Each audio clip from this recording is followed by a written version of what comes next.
Louise is demonstrating getting in and out of the rig. There she's worried about showing her tummy. Louise is now ready to roll. She's going to hook up the little hand, which we're quite pleased with because it allows her to do the latch pull down now without removing the bar where we had to do that before. She hooks that up, slips into her rig with a little sock again to help get the wetsuit material over the wing. This can be done without the sock, but the sock does help. Now she gets in, and people who go wetsuit, who use wetsuits for diving and swimming, quite often use those little socks on their feet to get in and out of the suit. Now we hook up, sits down, and we should all note that the excellent form Louise uses for doing the latch pull down. It's done just about as well as you can do it. Now the Baker rig here is the modified version. Here's a shot from the rear. You can see all the repairs and modifications made to this rig with those little welds and scars and glue lines. This was about the 8th or 9th major modified change we made to the rig. Now she's going to do a cable crossover fly, and she will, at the Y here, we have a cable crossover that we're able to drop the rigs down to a shoulder height, and this is something that everybody does to get it to the proper shoulder height. She then hooks up the posterior D-ring in this case rather than the anterior, and steps forward and begins a cable crossover fly. And don't laugh at the old fat guy back there trying to get the light out of the windows. That's me. But again, notice the form Louise has here is just excellent form. She's able to do a fair amount of weight with that wing shoulder. As you can see in there, it's upwards of, I think, 30 pounds she's pulling on that.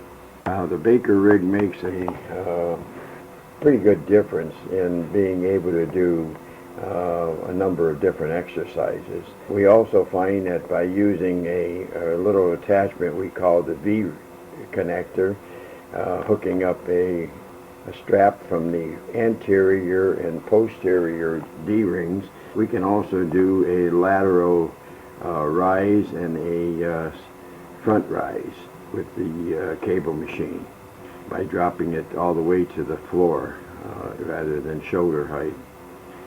Now Louise is hooking up for a rhomboid low row exercise, and this works the rhomboids between the scapulas. That blue attachment there is what we would consider her forearm, hooked up to the cable, and the right hand is pulling on just a hand grip attachment. Now she's pinching the shoulder blades together. There, one of the snaps just dropped in place. She is now pinching the shoulder blades so we can work the rhomboids in the back. Again, you can see the form she's got. Now she can do, aside from the rhomboids, I think now she's doing the rear delts where the elbows are raised up as nice and high as we can get them, and she's pulling back, working the rear delts. So there are a number of our exercises that can be done on any cable machine. From here, we're going to go over and use a Cybex lateral shoulder machine to do anterior and medial delt exercises. And then what I also want to do, we're shot of my wing, just so they can see that it's not the most beautiful, huge monster wing. Yeah, it's a tiny little thing. Okay, she's now going to do lateral rise.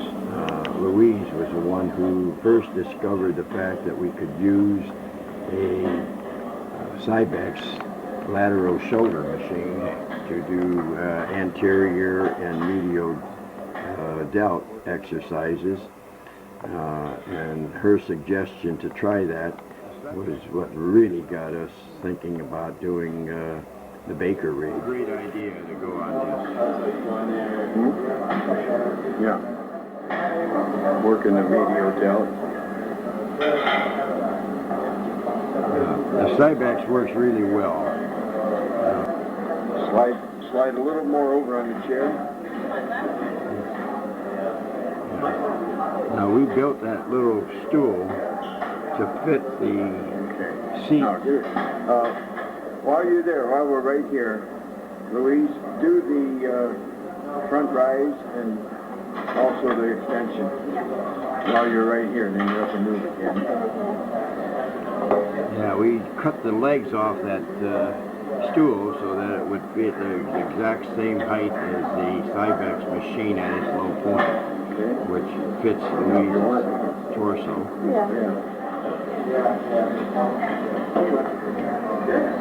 Here's the front rise. Okay. You can move back and do the back arm extension.